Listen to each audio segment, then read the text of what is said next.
Okay, hello, welcome to another walkthrough. Today I'm going through a case that came up in the weekend's Brazilian Championships. I didn't participate live for various reasons, but I've had a look at the case since, and it's a really interesting one, really challenging, and a good kind of test case to learn a few things. So it's to do with basically the concept of Braille language and converting between Braille and real text back to Braille. So basically the only data set we were given was this kind of Braille map. So we've got letters and then the Braille reading of it, where these were separated by line breaks, which becomes tricky.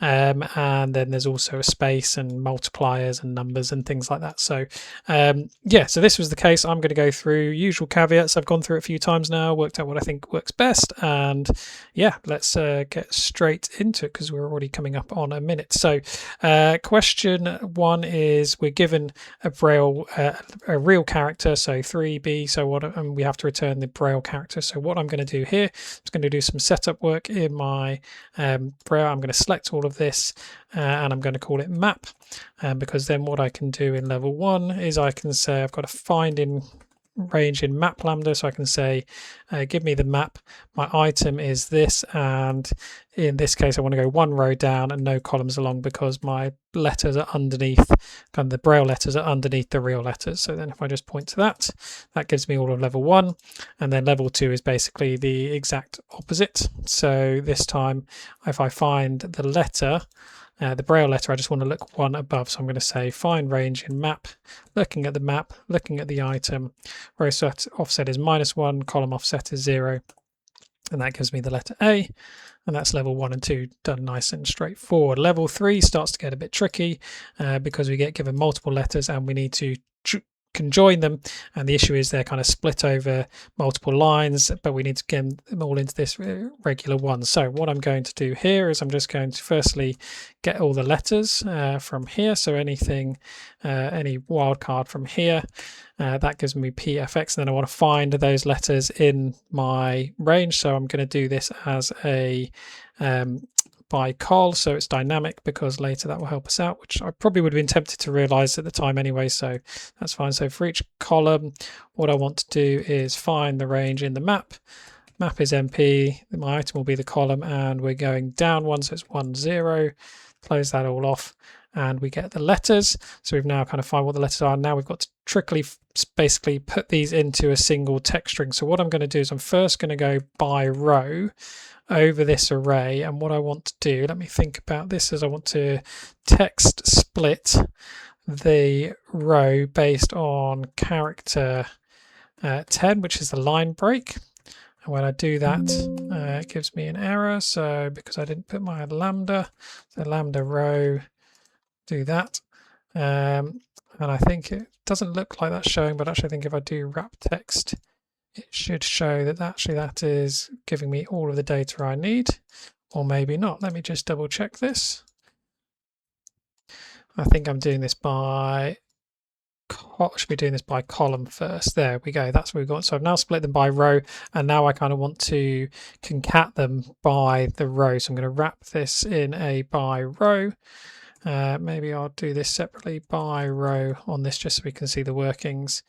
So I then want to concat them by row, and then I want to text join these with a character 10, which is the line break, and that should give me my final answer, which doesn't work for some of them because some of them have got numbers, and when we converted it didn't know how to deal with it. So what we'll do is we'll say let A be that, and then we'll say if error A times 1, so try and treat it as a number.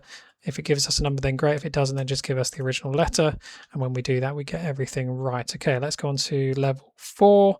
So this time we're going kind of the opposite way. So we're given Braille code and we want to return it, the characters, and then we've got some work to do in terms of sum. So what I'm going to do first, just deal with the fact that there are some empty columns here. So I'm going to select columns 1, 3, and 5. And then I want to find all of these. So I'm going to say by col on this lambda C, find range in map. So the map is MP, the item is C, and I'm going back upper row, so -1, staying on the same column, so we get our sums. And then what I'm going to do is basically manually type in all of the possible operators and do this as a basically all of the options. So let's find what the operators are. So find range in map on map. This operator, the row offset is 1 and 0. And then what I can do is just fill that down, and then I'm basically going to just do all the possible sums. So if it's a plus, it's going to be this plus that. Then if it's a minus, it's going to be that minus that. If it's a divide, it will be that divided by that. And if it's a multiply, it's that multiplied by that. And then we're going to just basically look up the correct result. So we're going to say x lookup whatever the middle operator is on this range and return the sum.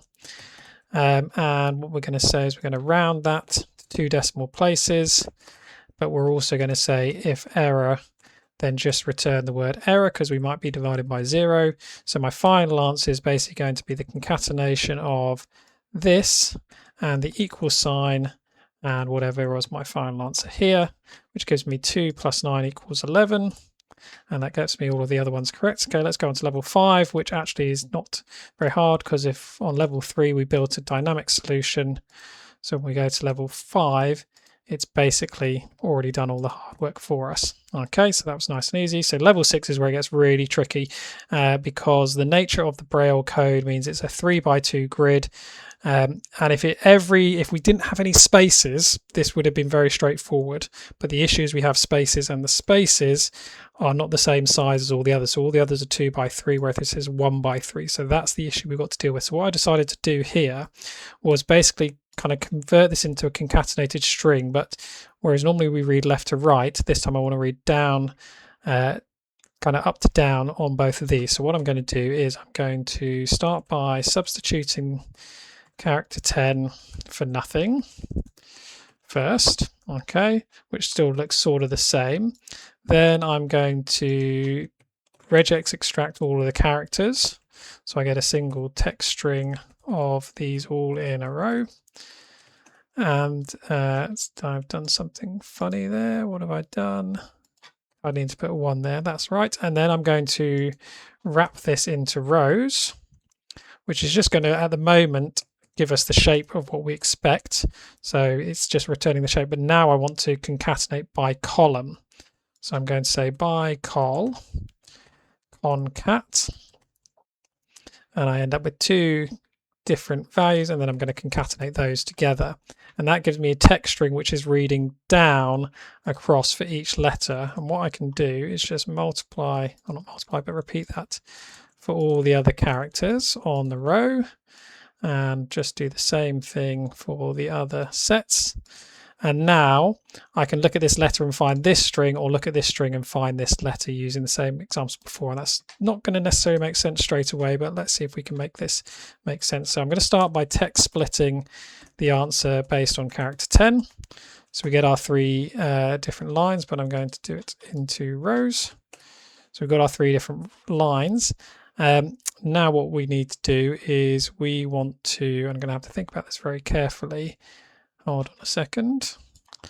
So now I want to repeat that for each of these rows, but I want this to be dynamic because not all of the inputs will be exactly the same length if we have different lengths of or number of spaces. So they might look the same length than originally, but they're I don't think they actually are. So what I'm going to do is go through each row, and I'm going to regex extract from the row all of the characters into separate rows.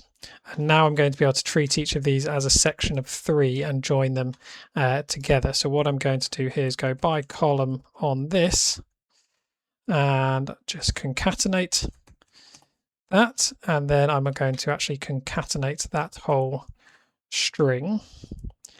Did something funny there. Concatenate that whole string into a single text string. And now I want to be able to cycle through this, looking each time whether we're dealing with a space or a letter. So I'm going to do something where I'm going to actually put a pipe before this, because I'm going to I'm going to create a function that basically progressively works through this and puts the letters in front of the pipe and leaves the remaining characters after the pipe. So this is the most difficult bit, but if we can get this right, then level 7 will be quite manageable as well. So what I'm going to do is I'm going to build a let statement here to start off. I'm going to say, let that be the input. And then we'll say, and let's expand our formula bar so we can see what we're doing here. So we'll say A is the text before the input based on the pipe. So what have we got so far? And B is the text after the input, i.e. what do we still need to process? Okay, so that's the first. And if we just, for the moment, we'll just output the input for moment. So there's a couple of things we want to check here. First, we want to check whether we are finished. So what we want to say is if if the text after the input is nothing, then that means we're finished, i.e. we don't need to do anything more. We then also want to check if we're not finished, what is there a space? Is a space the next character? Because the way the Braille alphabet works, if we look at the space, it's 3 dots.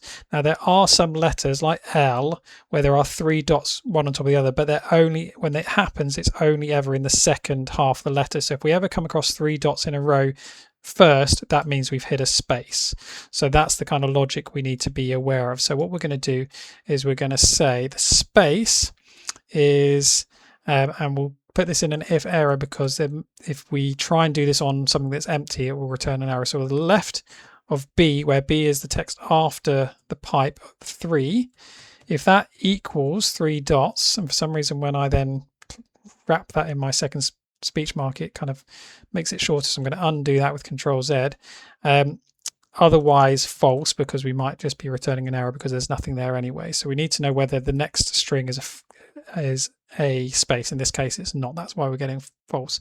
Okay, so now we need to decide what our string is, kind of what is it that we're finding. So what I'm going to do here, I'm just going to think this carefully through while I do it slowly. So what we want to say is, if we have a space, then our string is a space. So if space was true, then our string is space. Otherwise, we're going to be looking for a letter. So what we're going to do is we're going to find the range in the map. On the map, the item is the next 6 characters, because if it's not a space, then it's a 6 character length. So we're going to say left of B, which is our text after the pipe, 6.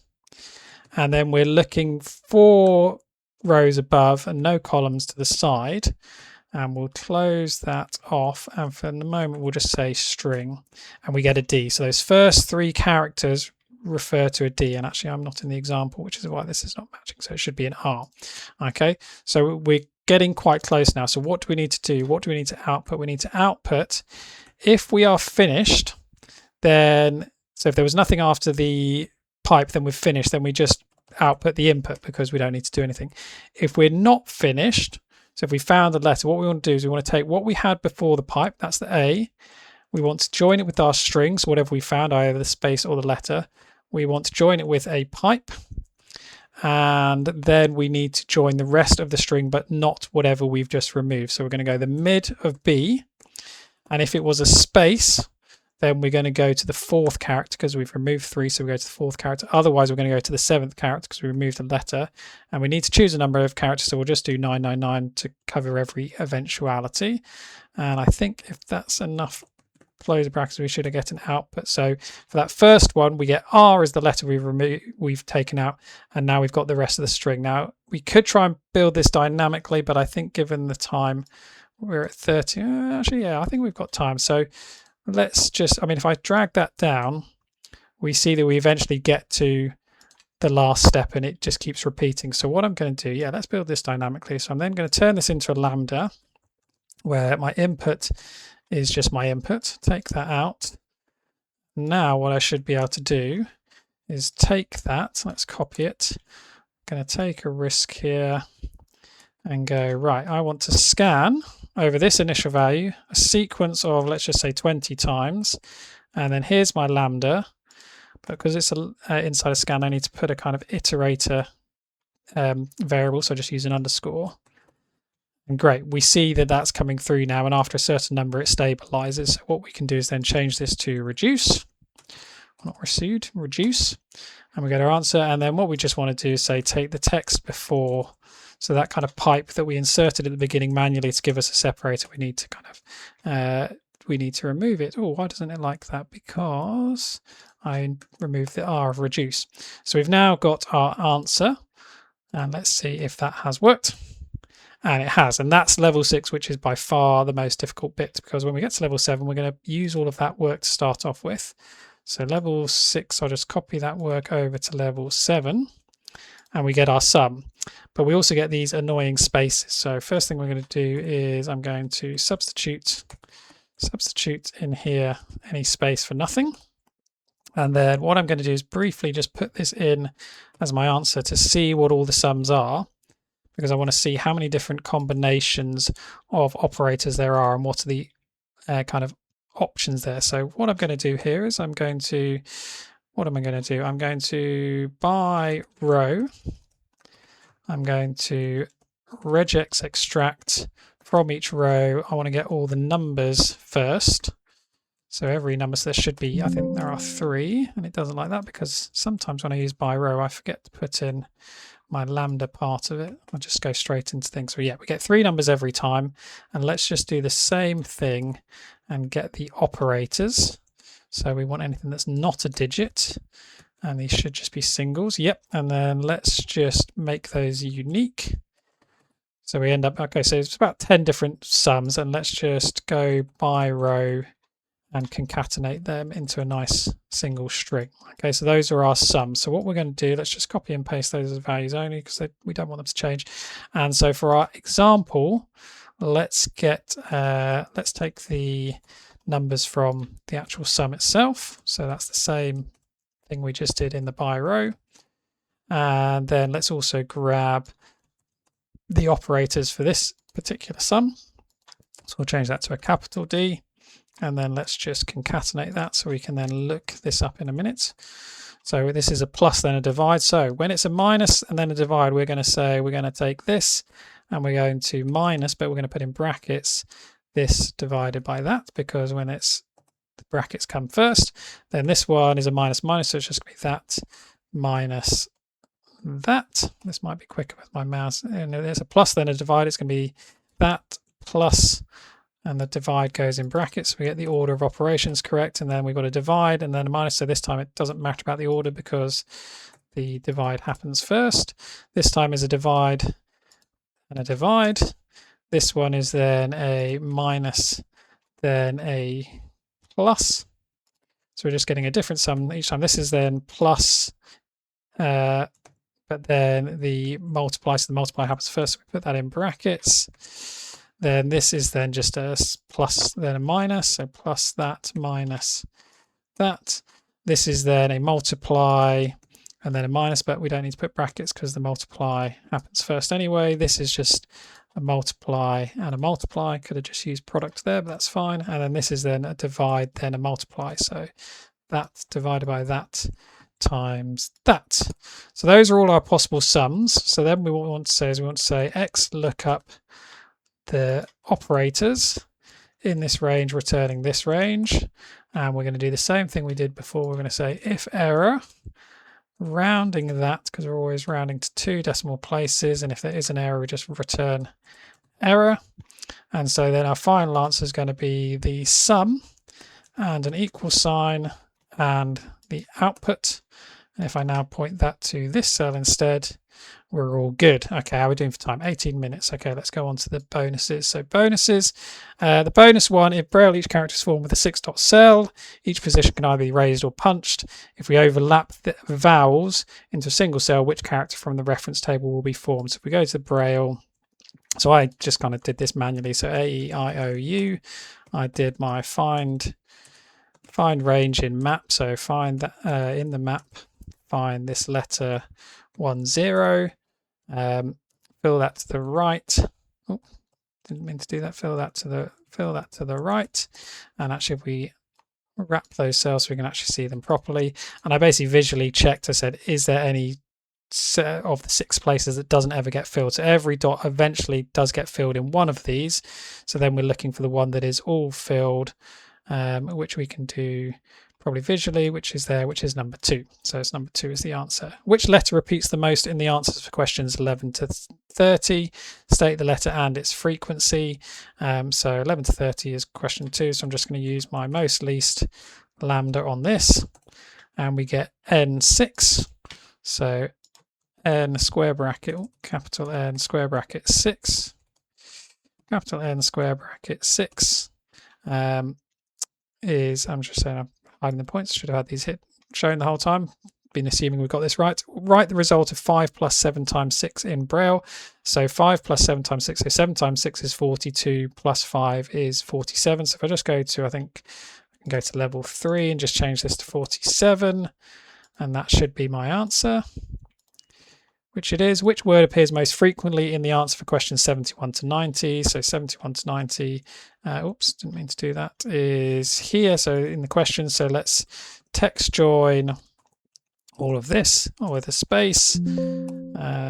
Text join is the other way around. So the space comes first, and then we refer to our range, which it doesn't like me doing. And then I'm going to then text split on the same delimiter, and then I'm going to do that based on columns, and then I'm just going to say most least, which gives me moon. So I'm then going to, it's level 3, type in moon, and then we get this as our answer. So level 3 is basically our kind of converter. And then what is the sum of all the results from questions 11? So that's level 7. Ignore error values and run the final sum. So if we go to level 7, if we just say text after this, after the equal sign, but then we'll say let A be that, if error A times 1 then 0, and then let's just sum that up. And because we always rounded all the individual answers to 2 decimal places, it shouldn't actually make a difference. And we're going 1130. So what have I got wrong here? Oh, because on level 3 I've now put my answer back to something else. So I'll just quickly change that back to the original X lookup, just so we're absolutely certain we have got everything correct. So we were looking up these values, returning these values here, and yes, I think we're all good. So we're on 1250 points, and we're at 22 minutes. Okay, good. So like I said, I didn't try that in the live attempt. I was kind of traveling this weekend, so I didn't get to do any of the Brazil cases. This was the only one that I've been able to get my hands on. But yeah, really interesting case. Lots of buy, roll, buy, call, that kind of switching.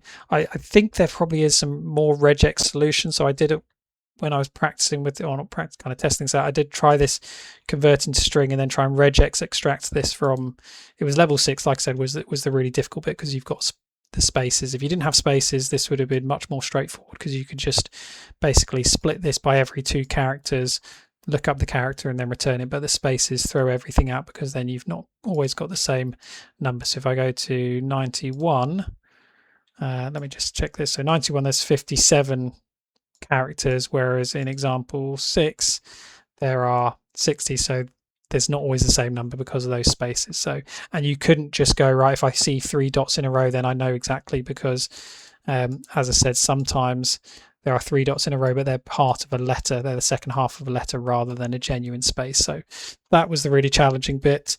Ended up with that solution of, like I said, splitting them into strings, looking the other way, so we could treat each 3 dots in a row, or each 3 characters in a row, and then kind of work through cyclically to extract the code from the text. So yeah, really interesting case. Really enjoyed it. Bit awkward because there was kind of not merge cells, but the line breaks made things awkward, but that's part of what the whole process is. So yeah, thanks for watching, hope you enjoyed.